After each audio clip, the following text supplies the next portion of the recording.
And first up, government has secured more than 70% participation in the domestic debt exchange program. This is what Joy Business has picked up from persons with knowledge of the transaction as the domestic debt exchange program finally ends today. The program was extended by 3 days to allow bondholders hit by technical challenges to complete their submission. Now, Joy Business is learning that all the major banks participated in the program. However, it is not clear for now whether government was able to hit the 80% target it set for itself to make the offer successful.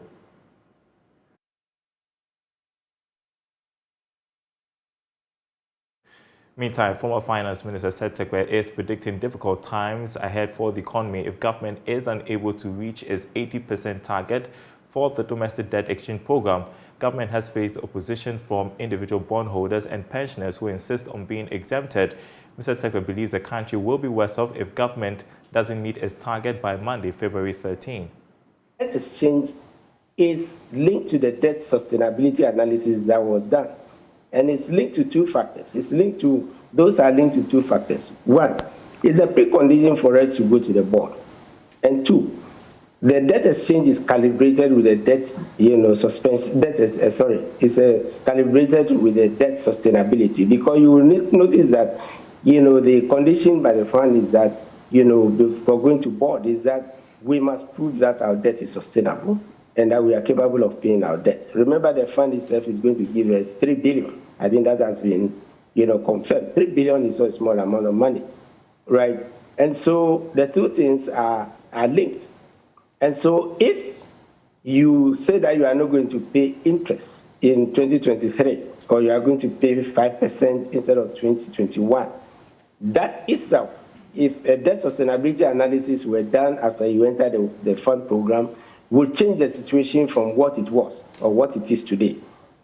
That makes the debt exchange. So the more compromises that, we make, the more the careful calibration, gets out of, alignment.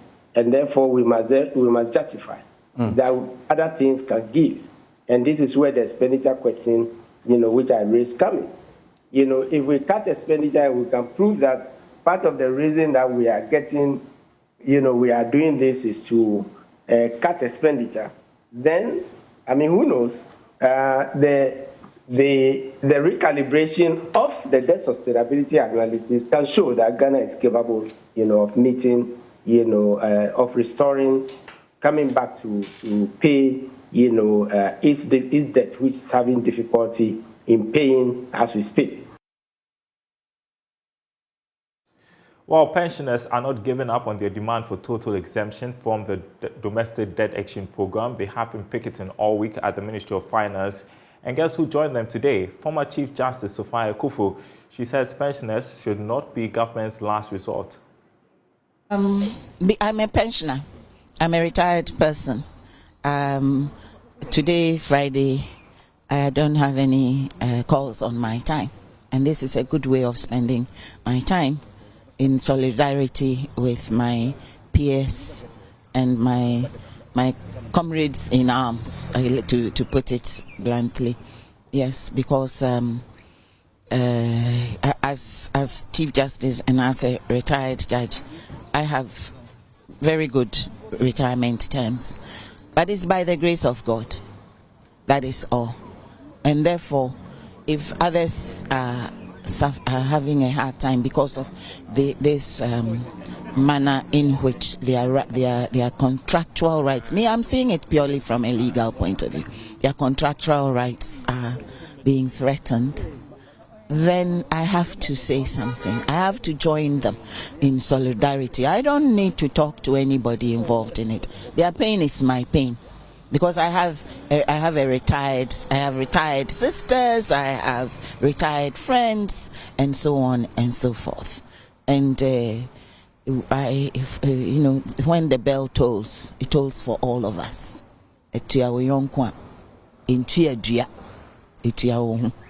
Yes. What's your own understanding of what is going on, the debt restructuring program? How best should government have gone about this? Young man, if I knew economics and finance I'd have gone to the University of Ghana Business School. I went to law school because I know how to read, remember, talk, analyze. But you're asking me a question which, if I answer it in a certain way, some economist will tell me I know nothing. Yeah, I know nothing. All I say is that if there is the need to restructure debts, before you even decide you're going to restructure debts, the first thing you need to do, I believe, is to look within what is fully under your control and see where you can cut this, you can postpone this, you can reprioritize, and be honest with the people of Ghana. Because of A, B, C, D, E, and F, we will shelve this, we will put this on the back burner, we will prioritize this because it has to do with education, it has to do with a human life, and so on and so forth.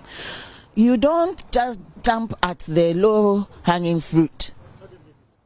And the people whose money is in your hand, and you're going to tell them, okay, your money is in my hand, and this is how you're going to get it back. It's rude, it's wicked, it's unlawful, it's not right. It lacks good faith, it lacks humanity, because we are sitting here because we are well enough to come. Do you know how many people are languishing at home? Do you know how many people who are not even, they are in such a bad state, they are not even aware of what's going on, but it's their investments that have been keeping them alive. You don't know, you don't care. And you do not touch the old people. You do not touch the funds of the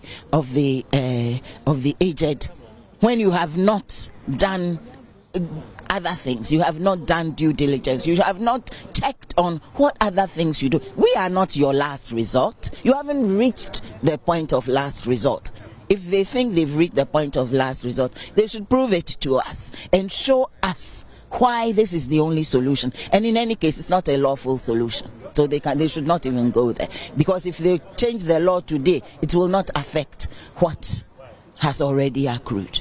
And so, as a lawyer, what are the legal perspectives? Are there any remedies for this bondholder? Should government still maintain the position they have taken? They can take them to court because there's a contract, and the contract said something. You did not, certainly in what I signed up, there was no clause in there which says when the government becomes and thinks it has become bankrupt, it will not pay you. So long as government has properties, I can sue them and I can claim my entitlements through there. But it should not come to that. I'm a Ghanaian citizen. There's today, but tomorrow Ghana will continue to exist with or without Kenuforiata and so on and so forth. But deal fairly, deal respectfully, deal properly with people whose rights you're trying to trample on, and you're trying to use cajolement and dubious arguments and sentimentality. Listen, when you are old, when you're a pensioner, when you know where every penny you spend and need comes from, sentiment does not arise. It's what is right that matters. So the years we've got left, by God's grace, let us live those years according to how we had, after many years of working faithfully. I think everybody here and every pensioner worked faithfully. We should allow faithfulness to pay. Faithfulness, principles, excellence, we should allow it to pay. And even if the government will not allow it to pay, people have invested the fruits of their excellence. And you want to throw it away because you think you can. No, you can't. He cannot. It's not lawful for him to do it, period. And it's quite significant that the former Chief Justice, Sophia Kufu, joined the protesters there, the pensioners, at the Ministry of Finance. She also has been talking about the legal options available to them. The domestic debt exchange program not just hitting the pensioners, the financial institutions as well. So investment consultant Bernard Osetutu has called on government to provide clear-cut directives on the program in order to inspire confidence in the financial sector. According to him, the inconsistencies in the communication of government's position has led to uncertainties and loss of confidence in the sector. He further admonished government to honor its promises and engage broadly to bring back the needed confidence. He has been speaking on Joy Business Social. Country upon country depends on the bond market to develop, especially for we, the developing countries. We are back as far as infrastructure development is concerned. Our road network is bad. Our hospitals are bad. Our schools are bad. Our children go to school and sit on the desk. They don't have a desk to sit on. And these are serious infrastructure deficits that we have as an economy. And the only revenue or the funding that can bring or bridge that gap is the bond market. Because America is going through its own problem. Europe is going through problems. So the sovereign guarantees or the sovereign donors funds that used to come from America and all those other places has been shortened. We are not going to get all those funding from these donor agencies any longer. So the bond market became a very good opportunity for us, for government to go in there and borrow and to develop the country. Unfortunately, before that's happened, it basically means we are losing our grades on that market. And if it happens that as a developing country, we're going to be in very, very difficult problem. What in a view do you think can be done to, improve or inspire confidence in the system? Investors need to see changes in the system. And where others, those who are faulted, need to be punished, they have to be punished. We need clear solutions in here. We need proper engagement between government and all stakeholders involved. And government has to be clear as possible. I think the lip service has been too much. The president says this, the Minister of Finance comes to say something different. The miscommunication in the public domain is too much to handle. And when you are dealing with money, when you are dealing with issues of finance, trust is important. And trust gets broken when you say, today you say this, and the next morning you come and say something different. The investing public will begin to lose that trust in you. So we need to take that bit of the trust seriously. The other thing I want to talk about has to do with the fact that government has to honor his promises. Now there's an engagement ongoing.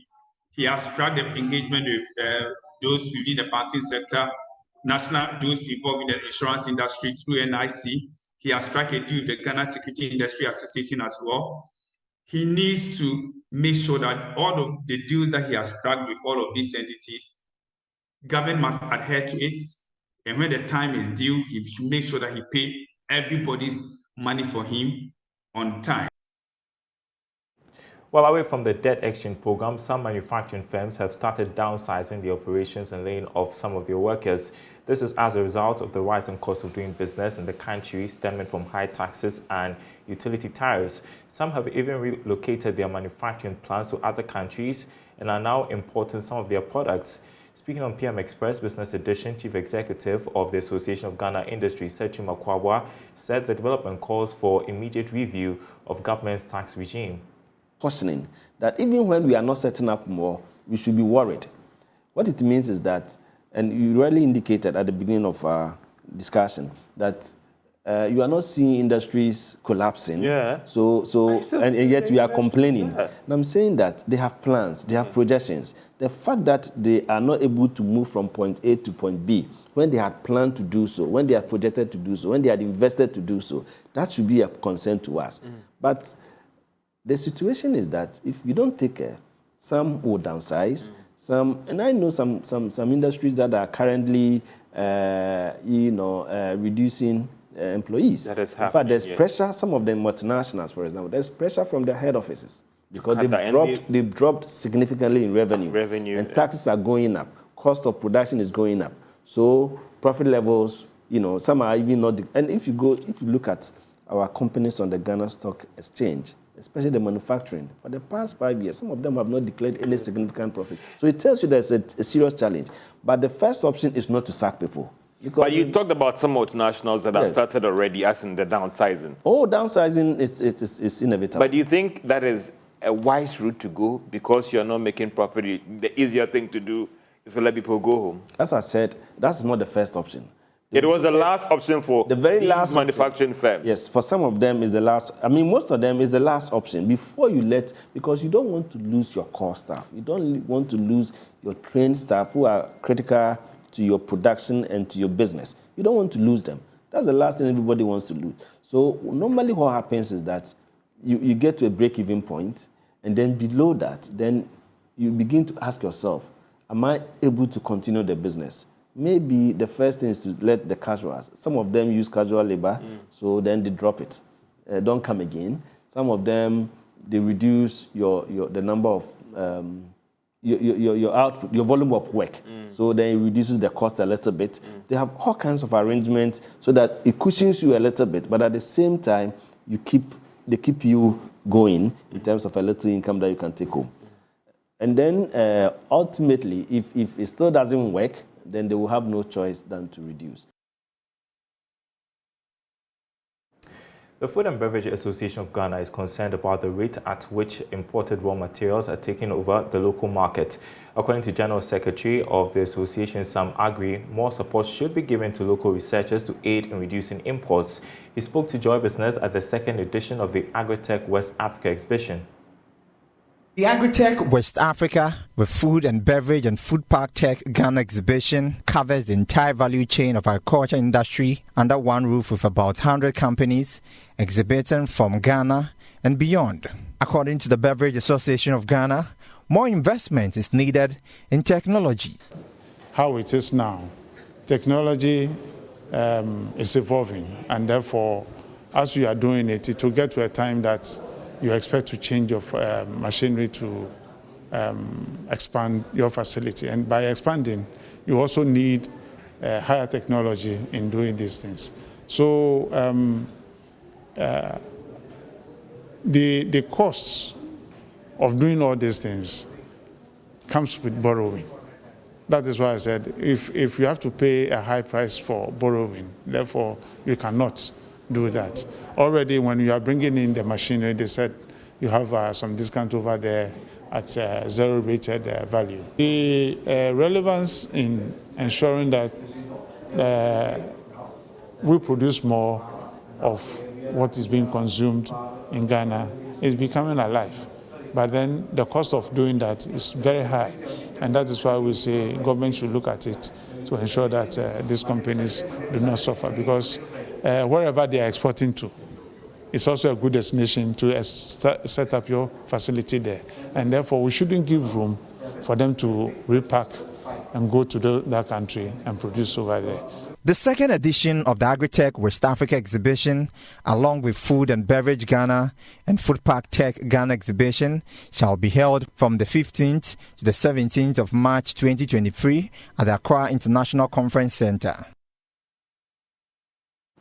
Now, dealers in second-hand electrical appliances fear many youth across the country will be rendered jobless from October 2023 when the ban on importation of second-hand appliances kicks in.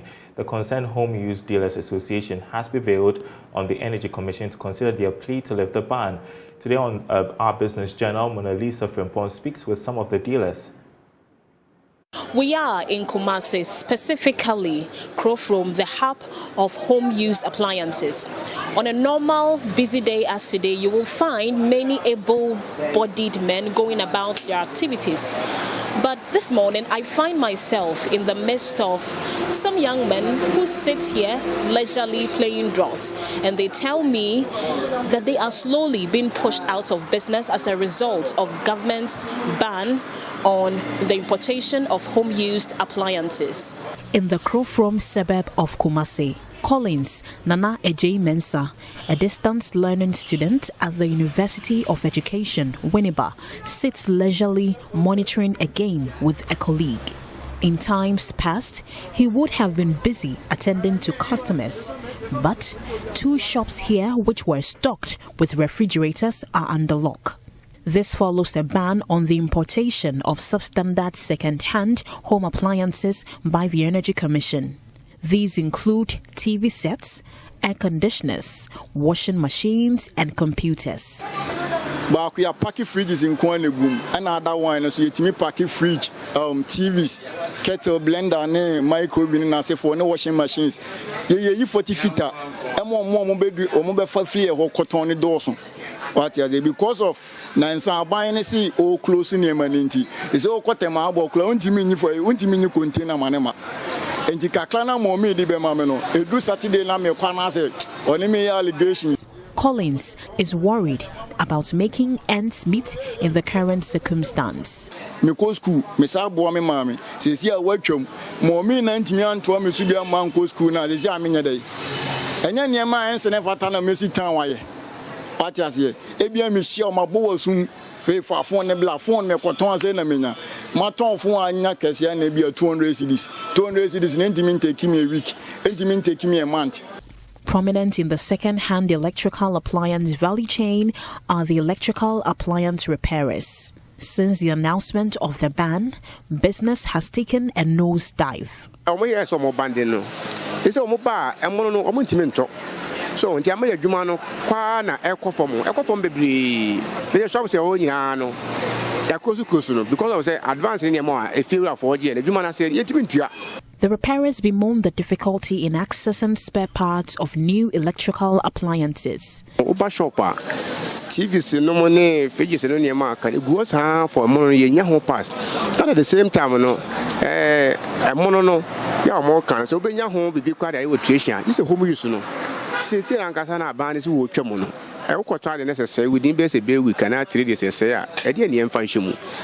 second-hand electrical appliance industry employs hundreds of young people. For years, second-hand stores have dominated trading along major streets of Kumasi. Evans Ohenese Senya is Ashanti Regional Chairman of the concerned Home Use Dealers Association. Home use from Afon Quantatafo, Swami Melkru, a business in 3 to 3. Yanuana Ubiye. And this are my also Procopanaca, who trust and uni partner a bebo mine. He fears the ban will render many jobless. But you may be anyhow. It's a man, many university for a year, or we school 5 years. When you are secondary school be at 3 years. What if you school crown or yes, or the Bako? Then you are crying, and the panel to my bob scan on Sodiaco.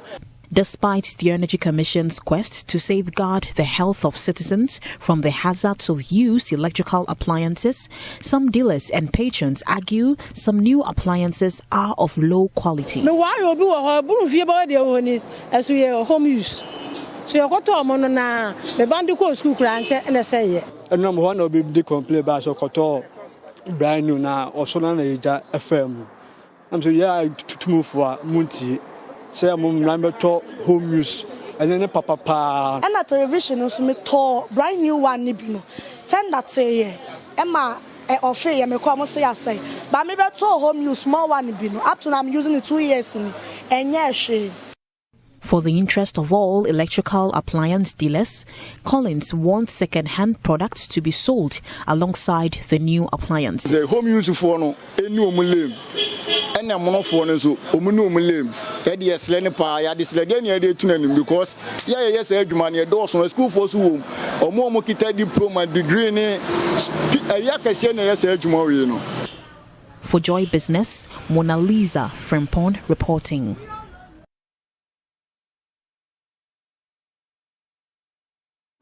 And finally, this afternoon, Hollard Ghana has, as part of his corporate social responsibility, has awarded the winners of his StreetWise Finance Business Challenge 15,000 Ghana cedis to assist the young entrepreneurs with funding to go and scale up their operations. According to Managing Director of Hollard Insurance, Daniel Ado, the company is committed to ensuring that there is a reduction in the rate of unemployed youth in Ghana. Hollard Ghana organized the StreetWise Finance Business Challenge to give young entrepreneurs the opportunity to acquire financial help to grow their businesses.